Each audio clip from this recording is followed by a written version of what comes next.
bahwa semua pengalaman hidup yang terjadi itu bukan datang tanpa maksud.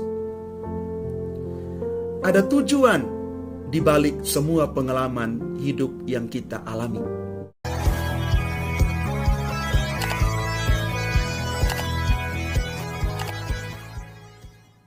Salam Bapak Ibu, Saudara dan Saudari, sahabat-sahabat Garam Dunia yang terkasih. Hari ini kita bersama seluruh gereja merayakan Pesta Santo Yohanes, Rasul dan juga penulis Injil. Di dalam bacaan pertama dari surat pertama Rasul Yohanes bab 1 ayat 1 sampai dengan 4, Yohanes itu mengalami Tuhan dan firman kehidupannya. Firman itu telah berinkarnasi dalam diri seorang manusia. Sabda sudah menjadi daging, Sabda sudah menjadi manusia di dalam diri Yesus, Mesias Sang Putra Allah. Dan di dalam bacaan Injil Yohanes bab 20 ayat 2 sampai 8, kita membaca dan merenungkan pengalaman kebangkitan Kristus yang dialami oleh 3 orang, yakni Maria Magdalena, Petrus, dan Yohanes. Melihat kejadian setelah kebangkitan Yesus, yaitu kuburnya kosong, ada beberapa sikap yang dapat dilihat dari 3 orang yang dikisahkan di dalam Injil hari ini. Maria Magdalena, Petrus, dan Yohanes.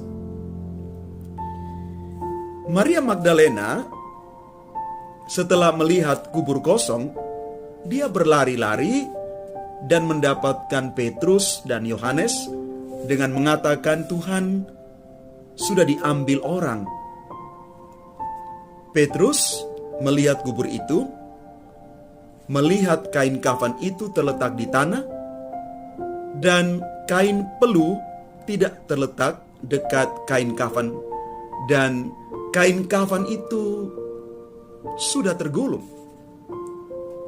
Sedangkan Yohanes melihatnya dan percaya bahwa Yesus sungguh sudah bangkit. Dia hidup kembali.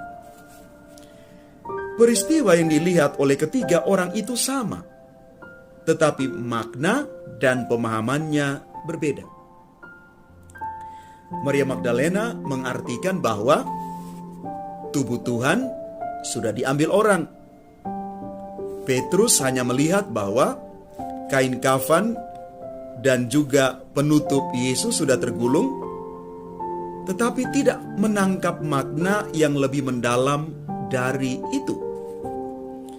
Sedangkan Yohanes setelah melihat kain kafan itu, ia percaya bahwa Yesus sungguh sudah bangkit dan hidup. Yohanes melihat tanda, yaitu tubuh Yesus sudah tidak ada. Kain kafan sudah tersusun. Ia teringat akan sabda Tuhan bahwa ia harus mati dan bangkit. Karena itu ia menjadi sungguh bersukacita.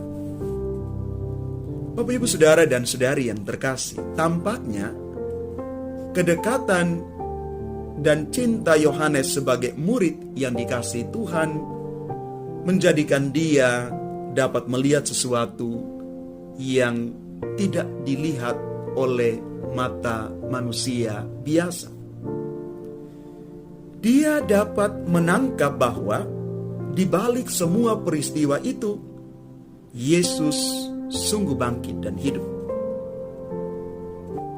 Hari ini kita merayakan pesta Santo Yohanes Rasul, murid Yesus yang sering disebut murid yang dikasihi oleh Tuhan. yang dapat mengerti rahasia Yesus yang bangkit. Yohanes inilah yang nantinya dibuang ke Pulau Patmos, menerima wahyu Tuhan akan kehidupan di surga, dan menuliskan surat-suratnya pada umat agar mereka percaya kepada Yesus. Bapak, Ibu, Saudara, dan Saudari yang terkasih, dari pengalaman iman Santo Yohanes Penginjil ini, kita mau belajar untuk melihat dan mengimani setiap pengalaman hidup yang kita jalani dan kita hidupi.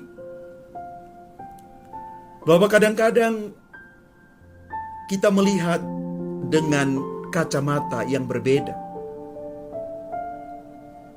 Kalau kacamata orang-orang yang pesimis, penuh dengan ketakutan, maka dia melihat peristiwa hidup ini sesuatu yang membuat dia tidak bertumbuh.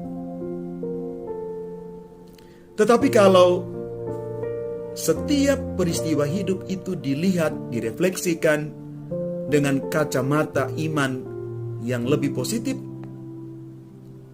inilah orang-orang yang optimis bahwa semua pengalaman hidup yang terjadi itu bukan datang tanpa maksud. Ada tujuan di balik semua pengalaman hidup yang kita alami. Maka mari Bapak, Ibu, Saudara, dan Saudari yang terkasih, kita belajar dari Yohanes untuk melihat bahwa Tuhan punya rencana di balik seluruh peristiwa hidup kita. Dan selanjutnya, dengan kacamata iman juga, seperti Yohanes, kita yakin dan percaya Yesus Kristus sungguh-sungguh Tuhan yang sudah bangkit mengalahkan maut dan kematian. Inilah iman yang mau kita rayakan, iman di dalam Kristus yang bangkit. Tuhan memberkati kita sekalian.